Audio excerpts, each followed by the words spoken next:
नमस्कार दोस्तों, ND Gohil YouTube channel में आपका फिर से हार्दिक स्वागत है।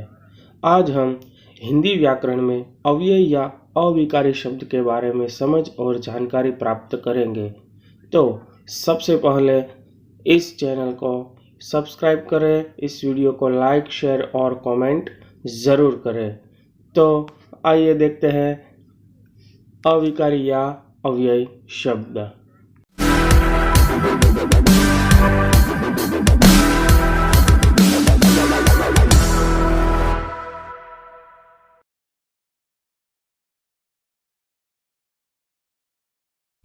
तो आइए अव्यय या अविकारी शब्दों में सबसे पहले देखते हैं अव्यय या अविकारी शब्द की परिभाषा।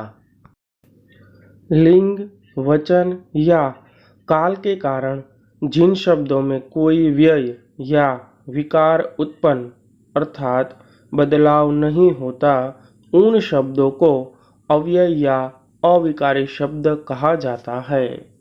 जैसे उदाहरण के रूप में हम यहाँ पर देखते हैं कि यहाँ एक शब्द दिया गया है कम।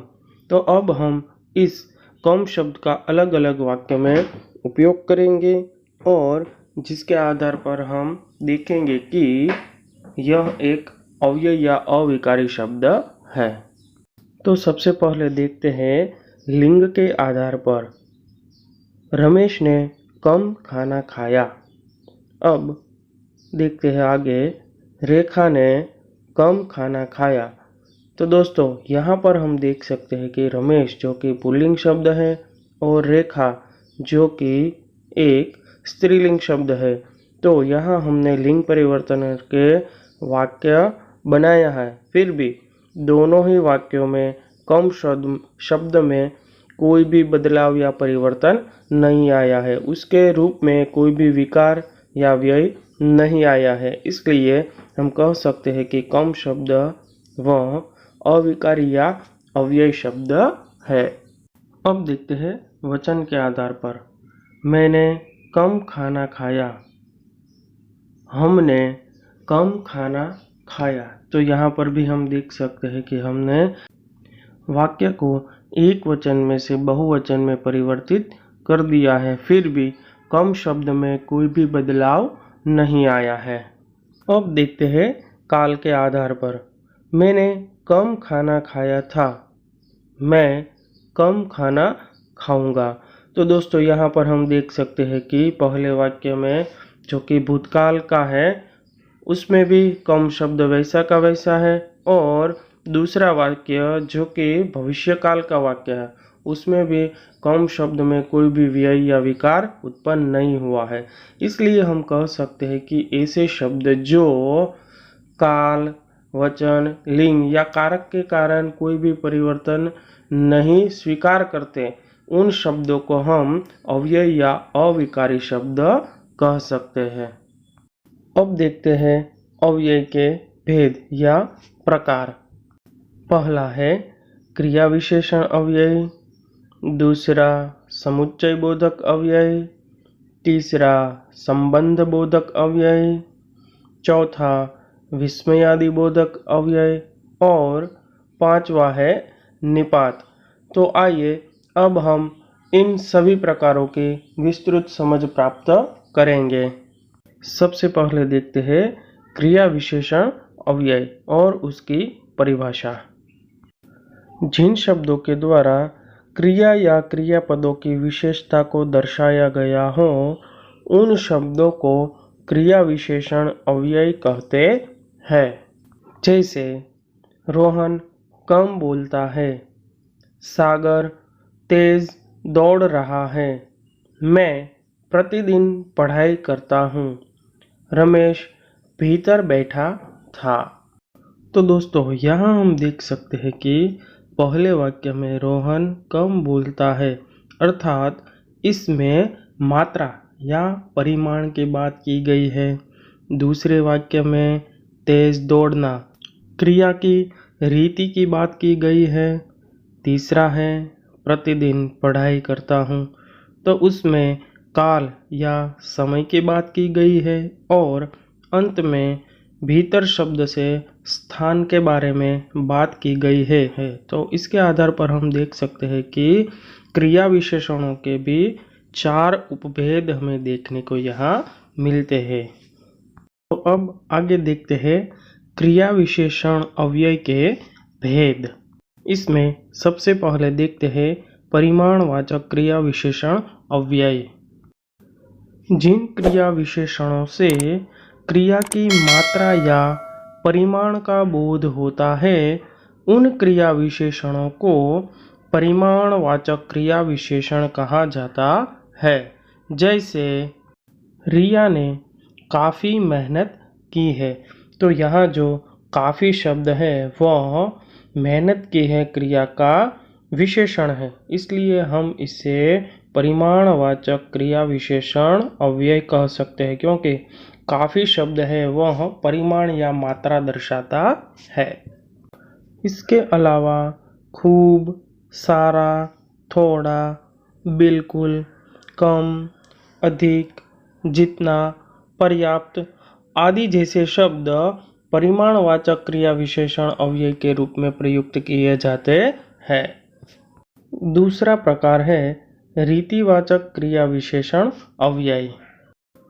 रीति अर्थात ढंग, पद्धति या विधि।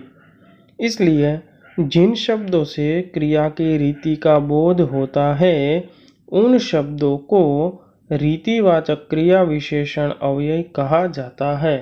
जैसे मिल्खा सिंह बहुत तेज दौड़ते थे, जिसमें तेज शब्द है वह दौड़ने की क्रिया के विषय में विशेषण के रूप में प्रयुक्त किया गया है, जो कि दौड़ने की रीति दर्शाता है, इसलिए उसे हम रीतिवाचक क्रिया विशेषण अव्यय कह सकते हैं। इसके अलावा और भी क्रियावाचक विशेषण अव्यय दिए गए हैं जिसमें रीति का हमें बोध होता है, जैसे मंद, बेशक, धीरे धीरे, अकस्मात, चुपचाप आदि जैसे शब्द जो है उसे हम रीतिवाचक क्रिया विशेषण के अव्यय में ले सकते हैं। अगला प्रकार है कालवाचक क्रिया विशेषण अव्यय। क्रिया के होने की या करने की सूचना देने वाले क्रिया विशेषण को कालवाचक क्रिया विशेषण कहा जाता है। जैसे हम कल अहमदाबाद गए थे, जिसमें कल शब्द जो है वह काल या समय दर्शाता है, क्रिया के होने का समय दर्शाता है, इसलिए इस शब्द को हम कालवाचक क्रिया विशेषण अव्यय कह सकते हैं। इसके अलावा और भी शब्द हैं जिन्हें हम कालवाचक क्रिया विशेषण के तौर पर ले सकते हैं, जैसे परसों, सुबह, शाम, आज, रात, पिछले दिन, अगले दिन जैसे शब्दों को हम क्रिया विशेषण अव्यय अर्थात कालवाचक क्रिया विशेषण अव्यय के तौर पर ले सकते हैं। उसके बाद है स्थानवाचक क्रिया विशेषण अव्यय। जिन शब्दों से क्रिया के होने का स्थान अर्थात जगह का बोध होता हो उन शब्दों को स्थानवाचक क्रिया विशेषण अव्यय कहा जाता है। बच्चे बाहर खेल रहे हैं, तो इस वाक्य में खेलने की जो क्रिया है वह कहाँ हो रही है, तो उसके स्थान के विषय में बात की गई है कि बाहर खेल रहे हैं। तो यहाँ पर हम देख सकते हैं कि बाहर शब्द है जो स्थानवाचक क्रिया विशेषण अव्यय के रूप में प्रयुक्त किया गया है। इसके अलावा और भी शब्द हैं जिन्हें हम स्थानवाचक क्रिया विशेषण के तौर पर ले सकते हैं, जैसे अंदर, भीतर, ऊपर, नीचे, सामने, आमने सामने, आगे, पीछे आदि जैसे शब्दों को भी हम स्थानवाचक क्रिया विशेषण के रूप में ले सकते हैं। अगला प्रकार है समुच्चय बोधक अव्यय। जिन शब्दों से दो शब्द, दो वाक्यांश या दो वाक्यों को जोड़ा गया हो उन शब्दों को समुच्चय बोधक अव्यय कहा जाता है। जैसे रोहन, सोहन और मोहन साथ साथ खेल रहे हैं। रमेश ने परिश्रम किया इसलिए वह प्रथम आया। यह पानी ठंडा एवं मीठा है।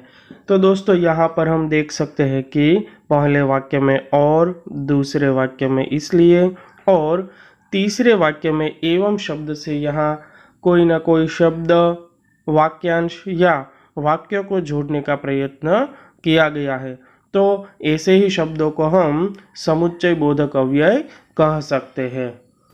इनके अलावा लेकिन, किंतु, परंतु, बल्कि, तथा, तथापि आदि जैसे शब्द भी समुच्चय बोधक अव्यय के ही रूप हैं कि जिनसे वाक्य या वाक्यांशों को जोड़ा जा सकता है। अगला प्रकार है संबंध बोधक अव्यय। जो शब्द संज्ञा या सर्वनाम के बाद प्रयुक्त किए जाते हैं और किसी अन्य संज्ञा, सर्वनाम या शब्द के साथ संबंध का बोध कराते हो, उन्हें संबंध बोधक अव्यय कहा जाता है। जैसे रोहन के साथ मोहन भी घूमने गया है। लता ने मनीषा से अच्छा वक्तव्य दिया। हमारे घर के पास बगीचा है।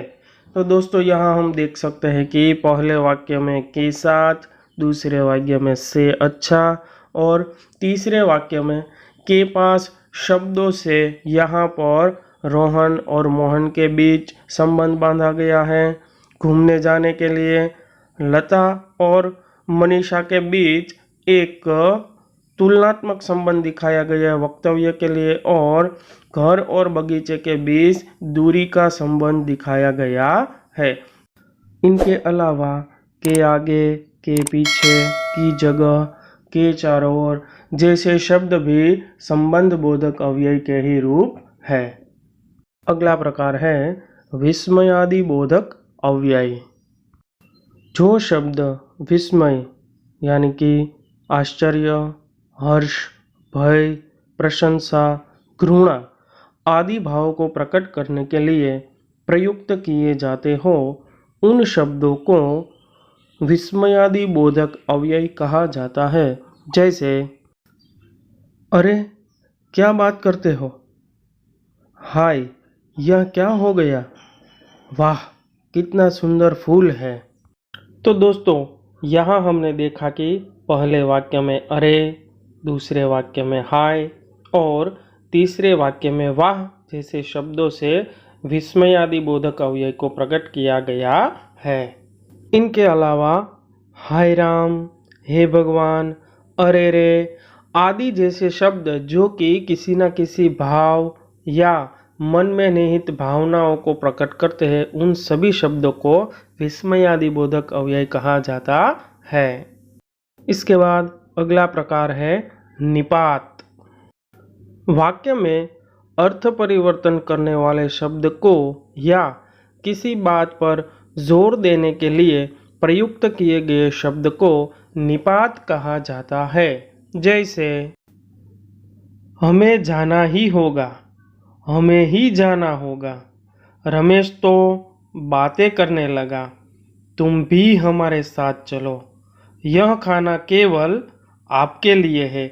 तो मित्रों यहाँ हमने देखा कि पहले वाक्य में ही शब्द जो है वह दर्शाता है कि हमें जाना ही होगा, अर्थात हमें अवश्य जाना होगा, और उसी शब्द को लेकर दूसरा वाक्य बनाया गया है हमें ही जाना होगा। इसका अर्थ होता है सिर्फ हमें ही जाना होगा या हमारा जाना निश्चित है, इसके अर्थ में लिया गया है। इससे हम कह सकते हैं कि वह शब्द जो है वह अर्थ में परिवर्तन करने वाला है।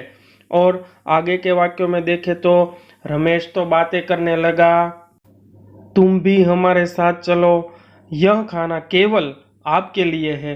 तो इन सभी शब्दों में इन सभी निपातों ने किसी न किसी अर्थ पर जोर दिया है, किसी न किसी बात पर जोर दिया है कि तुम भी, मतलब कि तुम भी हमारे साथ चलो। तो यहाँ हमने देखा कि निपात कैसे अव्यय के रूप में यहाँ प्रस्तुत किया गया है।